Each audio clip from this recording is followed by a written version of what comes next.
Bonjour à tous les amis, Zach Moikassa, fondateur de Moikassas. Aujourd'hui, je ne suis pas de très bonne humeur.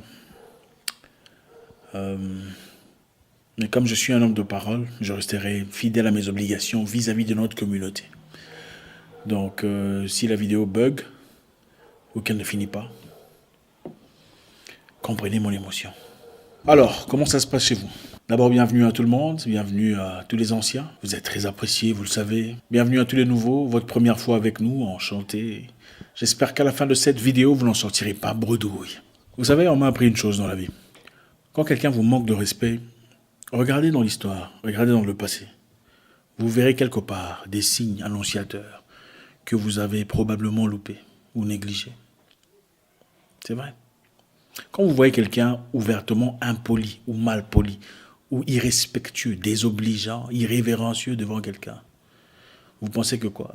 Il est en train seulement d'être comme ça avec lui? C'est souvent sa nature. Si vous lui donnez assez de temps pour être soi-même autour de vous, cette personne diffusera les mêmes éléments avec vous. La même impolitesse, le même manque de respect, les mêmes tendances. L'être humain ne change pas. Il devient de plus en plus lui-même. Donnez-lui l'opportunité de devenir lui-même. Vous le verrez. Pourquoi je le dis? Quand vous voyez quelqu'un de soulard, une personne alcoolique, addict, vous pensez qu'il est devenu addict parce qu'il a eu de l'argent? Non, il était déjà soulard depuis longtemps. Il n'avait simplement pas d'argent, il fallait du temps, il fallait qu'il gagne de l'argent pour assouvir ses désirs. Quand vous voyez une personne qui adore les femmes, qui a de l'argent et adore les femmes, vous pensez que c'est quoi? C'est parce qu'il a l'argent? Mais non. Il le faisait depuis longtemps avec des filles moins chères ou des filles qui ne lui coûtaient pas assez d'argent. Maintenant, l'argent justifie ses tendances. Donc regardez l'histoire et vous comprenez la vie. L'histoire nous raconte tout. Vous savez qu'en Amérique, il y a plusieurs années, pas très longtemps d'ailleurs, il y avait un zoo pour humains. Un zoo humain où se réunissaient des humains de toutes races, sauf la race que vous connaissez évidemment. Les Indiens, les Asiatiques du Sud, les Africains, les Aborigènes, tout ça s'est réunissé dans un cirque, dans un zoo aux États-Unis. Et les gens venaient en masse pour voir, pour regarder, pour se moquer, pour titiller. Intéressant, n'est-ce pas? Au début du XXe siècle, 40 millions d'Américains s'est réunissaient comme dans un zoo pour apprécier des humains venant de partout sur Terre, des aborigènes, des asiatiques du Sud, des noirs, établis dans des petits villages. Ils étaient donc obligés de vivre comme ils vivraient dans leur village natal, pour appréciation du public, dans un zoo. C'était justement pour prouver d'une certaine façon la supériorité de la race que vous connaissez sur les autres races. Et dans ce kermesse, on organisait des compétitions d'athlétisme entre chaque race contre la race blanche, pour prouver combien la race blanche était supérieure aux autres races. Le public américain était convaincu que la race blanche était supérieure à toutes les autres races sur Terre. Et ce n'était pas tout à fait de leur faute. Les scientifiques des États-Unis à l'époque, ligués en communauté, avaient confirmé à travers des études, vous savez les études, que la race blanche était biologiquement supérieure à d'autres races. Comme je vous le dis précédemment, l'homme ne devient que ce qu'il a connu depuis son enfance. Quand vous grandissez dans un environnement où on vous dit que vous êtes supérieur à tel ou tel, vous commencez progressivement à croire que vous êtes réellement supérieur à tel ou tel. Quand vous grandissez dans un milieu où on vous dit que vos cheveux ne sont pas beaux, votre visage n'est pas bien, vous êtes trop noir, vous êtes trop sombre, vos dents sont trop bizarres, vos lèvres sont trop charnues, vous commencez progressivement à croire que vous avez besoin des cheveux venant de quelqu'un d'autre ou d'une couleur différente, plus claire, pour vous sentir bien dans votre peau. Les Américains aussi, en ce moment-là, n'étaient pas soustraits de cette équation, parce qu'ils ont grandi dans une communauté, évidemment, où on pensait que la race supérieure était la race blanche. Je suis de mauvaise humeur, mais ça ne bug pas encore. La mauvaise humeur est en train de partir. Continuons. Le racisme et la suprématie de l'homme blanc aux États-Unis vis-à-vis d'autres races étaient jusque-là un concept émotionnel. Mais un homme au nom de Charles Darwin, un biologiste, un scientifique, un homme intelligent comme on aime le dire, a apporté une brique scientifique à la justification de la suprématie et du racisme.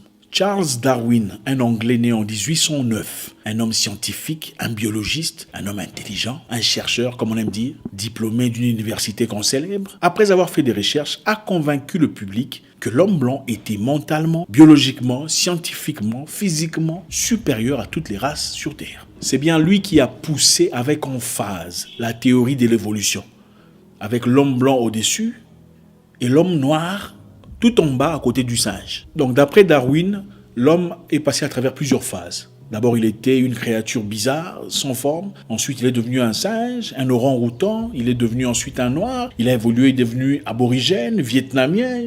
Après, il est devenu blanc. Vous voyez un peu où on va. Mais c'est un diplômé biologiste, un chercheur, allez, un scientifique. C'est les chercheurs qui trouvent des médicaments pour tout. Donc, en 1859, il a écrit un livre qui a eu beaucoup de succès au nom de l'origine des espèces. Donc, chaque espèce a son origine. Vous voyez un peu. Ce livre a eu beaucoup de succès partout dans le monde, aux États-Unis et ailleurs. Quand on vous dit qu'il faut écrire des livres, il faut écrire des livres parce que les livres dressent les pensées. Ça donne des idées, une direction. On a besoin des livres pour nos enfants.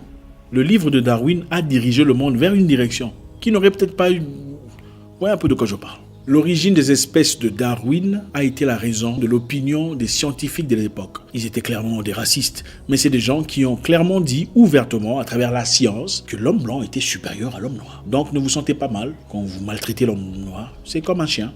Enfin, c'est le frère du chien, si pas moi.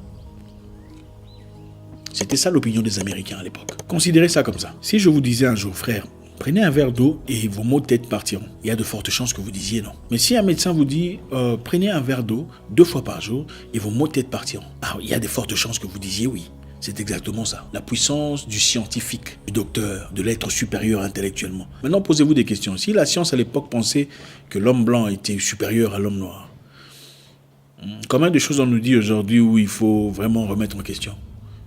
Il faut toujours tout gober comme ça. À vous de voir.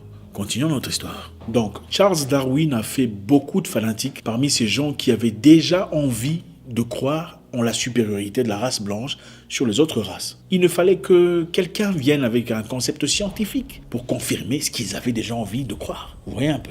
Donc, sur son tableau de l'évolution, le noir était l'ami du singe, au bas du tableau. Et progressivement, il changeait de couleur, changeait de visage, changeait de crâne, changeait de texture, pour finalement devenir blanc.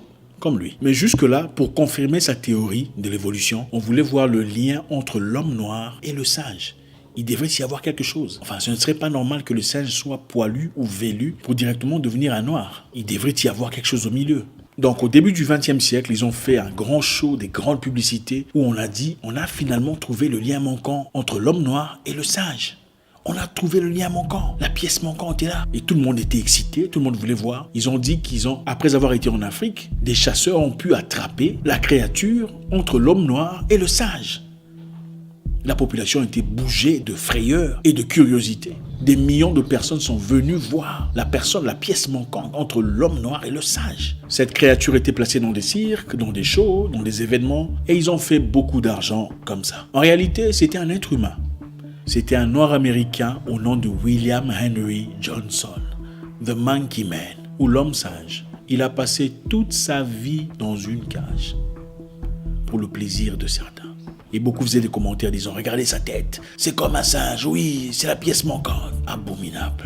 La théorie de l'évolution a fait beaucoup de succès aux États-Unis à l'époque. Les gens étaient obstinés à ce désir d'être supérieur. Et c'était une obsession incroyable. Tout le monde voulait une confirmation scientifique protégeant leur situation sociale. Et à l'époque, on a vendu beaucoup de théories d'évolution, beaucoup de liens manquants pour faire beaucoup plus de shows et beaucoup plus d'argent. Cette fois-là, on a vendu l'histoire d'une autre femme. On a vendu aussi l'histoire de cette créature labellée le spécimen parfait séparant l'homme et le singe. En réalité, cette créature n'était qu'une jeune femme de l'Asie du Sud souffrant d'hyperpilosité. Elle s'appelait Krao Farini.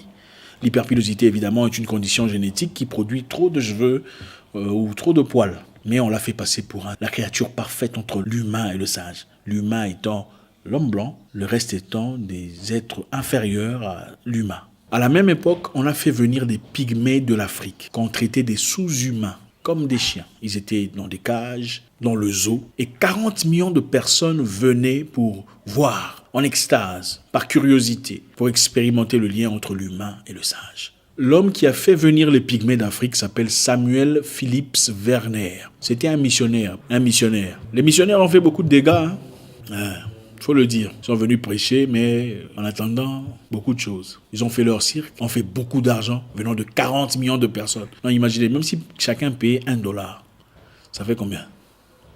40 millions de personnes. Qu'est-ce que les pygmées ont gagné? Quelques habits, quelques étoffes. Au revoir. Parmi ce pygmée s'est trouvé un garçon très brillant, très intelligent au nom de Ota Benga. Il a fait partie du cirque, ensuite a été ramené en Afrique avec tout le monde. Ces pygmées étaient dans des cages avec des singes et on disait qu'ils avaient les caractéristiques des singes. Et ça, c'est des rapports par des scientifiques. Des rapports par des scientifiques. Disons, après observation, on réalise que ces pygmées ont les mêmes caractéristiques que les singes. C'est le cousin direct du singe. Voilà. Après le cirque, après le show, après le zoo, à Brooklyn, New York, ils ont tous été ramenés en Afrique. Et parmi eux, Ota Benga, rapatrié chez eux par les eaux, par la mer ou par l'océan si vous préférez. Ota Benga était un pygmée, un bouti. Il était petit taille, il avait des dons particuliers. En 1906, Samuel Philippe Werner, le même missionnaire, rentre en Afrique pour chercher Ota Benga. La première fois, ils ont fait de l'argent. Il a dit non, avec ces petits, je vais faire encore beaucoup plus d'argent. Il est rentré en Afrique chercher Ota Benga, tout seul cette fois-ci, mais accompagné d'un serpent, d'un perroquet et de 2 chimpanzés. Son espoir était de vendre un nouveau show et de faire de l'argent. Vous voyez, c'est l'argent qui tourne sur toutes choses. L'argent a fait beaucoup de dégâts sur Terre. Et il faut le reconnaître. L'esclavage, c'était pour l'argent. La guerre en Inde, c'était pour l'argent. La guerre en Égypte, c'est argent. Algérie, argent. La mort des Amérindiens, argent. C'est toujours autour de l'argent. Le capitalisme. Monsieur le missionnaire a fait la promesse à la famille d'Ota Benga, disant: il y sera seulement pour quelques semaines. Et après, il retournera avec beaucoup de choses. Beaucoup de choses dont vous avez besoin pour progresser, pour être comme nous. La famille a fait confiance. Et on l'a laissé partir. Ota Benga était un pygmée, un bouti. Il était petit taille, il avait des dents particuliers. Ses dents étaient pointues, taillées, comme on le faisait dans sa tradition. Mais pour le vendre, on disait que c'était un cannibale. Donc ces dents des cannibales permettaient de manger la chair humaine. On a vendu les billets, disant: venez voir le seul cannibale aux États-Unis, un noir cannibale d'Afrique, mangeur de chair humaine, Ota Benga, à travers ses dents pointues. Et tout le monde était en extase. Arrivé aux États-Unis, à Brooklyn Zoo, dans un zoo, il était enfermé dans une cage avec des chimpanzés pour montrer la similitude entre sa race et le singe. C'est une façon évidente de confirmer la théorie de Darwin. Regardez le singe et regardez ce monsieur. C'est lui, son frère. Nous ne sommes pas semblables. C'était ça l'objectif. Et pour ça, chaque personne raciste qui venait payait de l'argent pour confirmer sa théorie. Ah, c'est vrai, ils sont en effet frères des singes. Regarde celui-là avec les dents. Ça confirme le cannibalisme du sauvage, du noir, avec tout le nom qu'on leur donnait. À la mort de Darwin, il y a eu un autre gars, son poulain, au nom de William McGee. William McGee était aussi anthropologue, un chercheur, croyait aussi à la supériorité de la race blanche sur toutes les races. Il a écrit un livre qui a été adulé par le monsieur qui a tué des gens en Allemagne. Ce livre-là était idolâtré par ce monsieur. Un livre confirmant la supériorité de la race blanche sur toutes les races. Et d'après lui, il fallait tuer tout ce qui n'est pas pur. Il fallait seulement s'aimer la bonne sémence. La bonne sémence, c'est les yeux bleus, c'est les cheveux, les nordiques, le genre de la Scandinavie. C'est ça la bonne race. Tout le reste, les handicapés, les noirs, tout ça, il faut éliminer. Et c'est sur base de ça qu'on a construit beaucoup de choses. Une vidéo dont je vous parlerai très prochainement. Et William McGee était l'ami du missionnaire. Oui. Et on a fait un show un jour où on a laissé Ota Benga courir dans un parc où toute la population new-yorkaise le poursuivait. Imaginez-vous, vous êtes en train de fuir pendant que 40 millions de personnes vous poursuivent. Comme un singe. Terrifiant, n'est-ce pas? Et c'est avec le révérend Stuart MacArthur, un blanc, et des noirs proéminents comme James Gordon, qui ont demandé avec bravoure l'arrêt de ce zoo humain, inhumain, créé pour l'amusement de la prétendue race supérieure. Les organisateurs ont résisté, évidemment, c'était leur gagne-pain. Voilà, ils s'en foutent. Ils ont besoin d'argent, peu importe. C'est courant de tout ce qu'on voit aujourd'hui. Beaucoup de choses qu'on nous fait, c'est pour gagner de l'argent. Enfin, c'est pas parce qu'on a... Bref, les très peu de gens qui réfléchissaient de manière cohérente, évidemment, ont demandé pourquoi il y avait un jeune garçon dans la même cage que les singes. Et leur explication était non, il est là pour prendre soin des singes. C'est pour s'occuper des singes. Il n'est pas dans la cage. Comme les singes. Il est là pour simplement s'amuser. Ce n'est pas ce que vous croyez, évidemment. Le fondateur du zoo pensait que les Noirs étaient inférieurs et que tout ce qui naissait d'un couple blanc et autre chose, donc les métis, étaient des monstres. Ils ont résisté, mais on a appuyé. On a mis assez de pression et ils ont arrêté. Et il fallait trouver un lieu pour Ota Benga. En 1913, le début de la Première Guerre mondiale, malheureusement, le jeune garçon ne pouvait plus rentrer en Afrique parce qu'il n'y avait plus de bateaux qui partaient pour l'Afrique. Les États-Unis étaient focalisés sur la guerre, tout le monde était bloqué. Il fallait trouver un moyen pour Ota Benga Comme il n'y avait pas moyen de rentrer en Afrique à cause de la Première Guerre mondiale, il fallait trouver quelque chose pour lui. On l'a envoyé en Virginie, à l'école, pour étudier. C'était très difficile. Il n'a pas pu s'adapter. On l'a envoyé dans un orphelinat. C'était aussi compliqué, la nouvelle vie. Sa famille lui manquait tellement. Non, mais imaginez, vous venez d'Afrique, vous vivez dans la paix, la liberté, vous mangez vos fruits, vous courez les rues, vous nagez dans les rivières, vous vivez votre vie, et on vous place aux États-Unis, à l'école. Dans une vie complètement différente. Pas d'amitié, pas de sympathie, pas de communauté. Plus comme en Afrique en tout cas. Dur.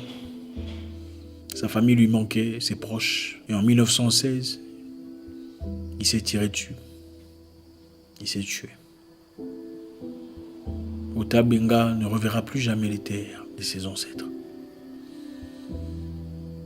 Le lien entre l'humain et le singe. L'histoire est importante. L'histoire est très importante. J'étais de mauvaise humeur, je suis devenu de bonne humeur pendant l'histoire. Maintenant, je suis encore de mauvaise humeur.